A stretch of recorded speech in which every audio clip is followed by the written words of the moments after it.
Good morning, everyone. How are we doing today? What is it? Wednesday, November 4th, day after presidential elections. And we're doing this daily financial news for you about an hour early. That is because we are going to be interviewing our expert and one of your favorites, Anna Kelly, at what would it be, 7 o'clock. So I will miss the 7:30 time. So instead of waiting for late in the day, I wanted to make sure I got this to you first. So again, the Daily Financial News is a show that we do together. It is live. It's about what is going on in the markets. It is not some series of videos for the YouTube algorithm. So first and foremost, I got to tell you, I am relieved that there is no blue wave. I think it could be said with pretty good certainty that the Senate is going to stay in control of the Republicans. It does look like the House actually lost some Democratic seats, so Nancy's hold on that is less firm. She didn't pick up what she was looking for. The presidential election, though, is still up in the air. There are still votes to be counted. There is likely going to be court challenges, I guess, as we've been talking about all week. Let's. I think we've even said let's tone it down. Let's wait. It may take till Friday. It's interesting. Overnight, I was up till almost midnight, up at 4, and looks like a couple of states that were leaning red are now leaning blue, but still work to be done. So even if I'm not saying it's happening, but if there's a switch at the presidency, as long as the Senate stays Republican, I think you can count on several things, and you will see that impact in the market. First things you're going to see is the tech stocks are going to run and run hard and run high. There was a lot of talk with the blue wave that people would be selling, taking their capital gains now versus later. There was talk of a blue wave kind of attacking them and forcing breakups, legal fees, things of that nature. All of that is off the table.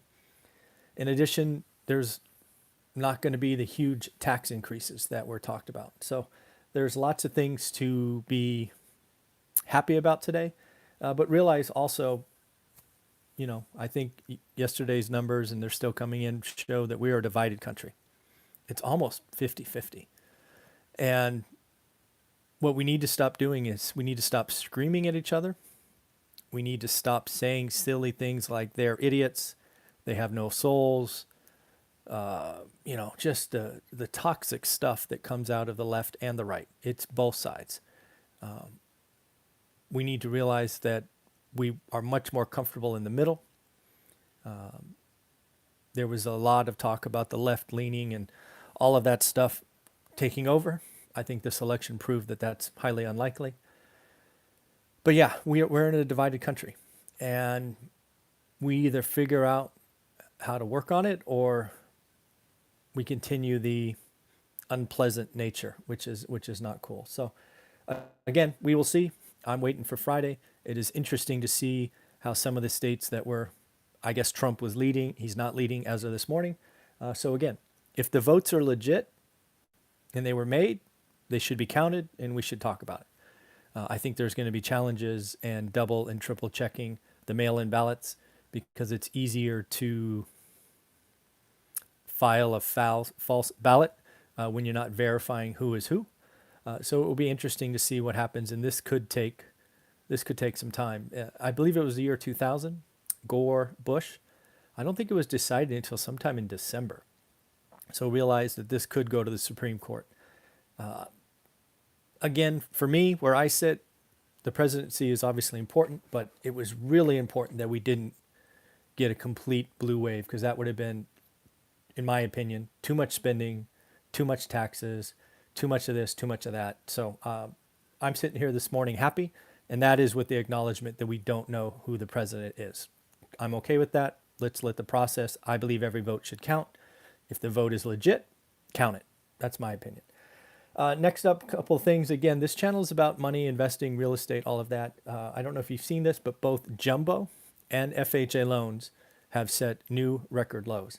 That jumbo one is important because that is typically commercial markets, not FHA backed. If you don't know, FHA has loan limits, and the jumbo market is typically controlled by the banks and the financial institutions. Mortgages were up 25% year on year, mortgage apps, but down 1% week on week.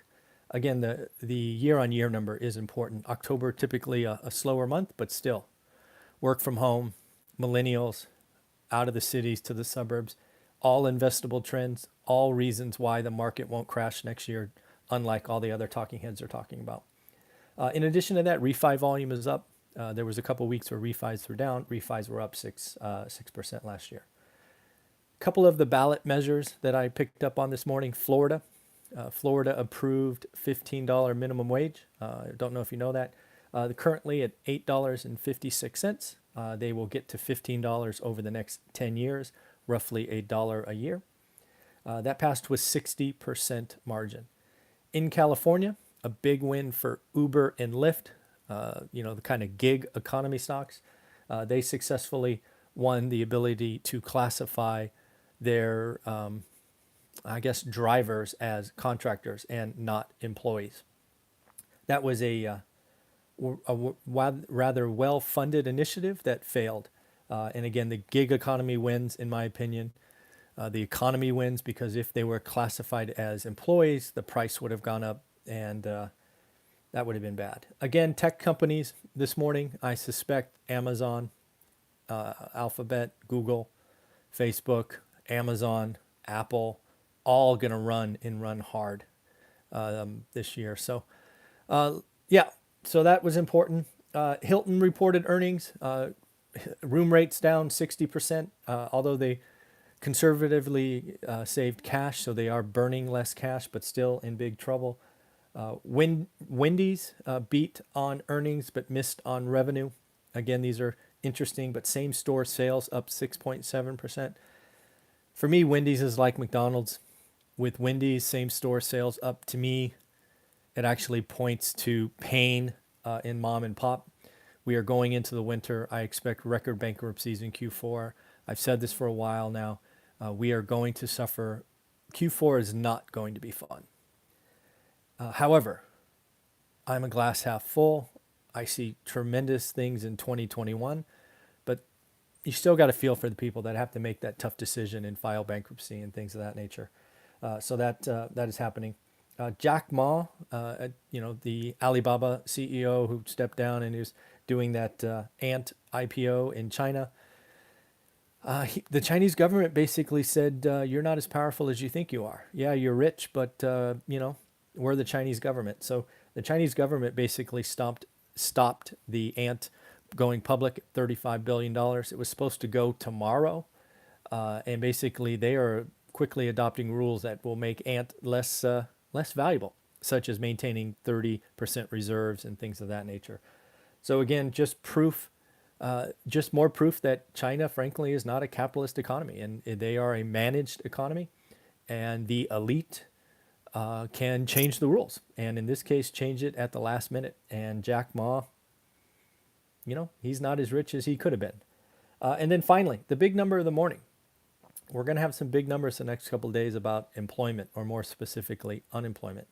Today was ADP. As you remember, every month we talk about this. ADP comes out on a Wednesday, and then the number that we always talk about comes out on Friday. The ADP report is very noisy, but still it's a number we should talk about. ADP private payroll was estimated to go up 600,000. It came in light. This would be a market mover today to the downside, but we had an election yesterday, so it's going to fall to the wayside. But it came in at only 365,000, so definitely a miss. And really points to an October slowdown, really points to the double dip, really points to what I've been calling for, pain in Q4. I think the call for a V-shaped recovery is frankly impossible without stimulus. We have a leg of our economy that is not working, it's not consuming, it's not producing. And if we don't take care of that leg, it could have a drawdown effect across our economy. And I think it gets worse, right? Again, if we have record bankruptcies, it gets cold and restaurants shut and retailers give up the ghost and they all just go, it's going to be bad. Tomorrow, unemployment claims that we talk about every Thursday. It will be interesting to see if they pick up, and because that's what I've been calling for. We shall see. The Fed's meeting starts today, so we'll see what they have to say tomorrow. I expect them to call out Congress to get off their ass and do something. And then the big number. The big number is Friday. What is the unemployment rate? Is it still in the sevens? Did it get to the high sixes? Because I don't think it goes up. I think it goes down. So lots and lots of stuff going on. And do me a favor, you're still watching this and you have read my book, One Rental at a Time. I need a favor. The Amazon reviews, we've just went below a 5-star.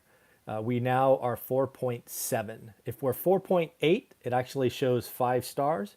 Looks like we had a couple of 4-star reviews recently. So if you like my book, you've read it, could you please go to Amazon, put in a 5-star review. Let's get that average back up to 4.8.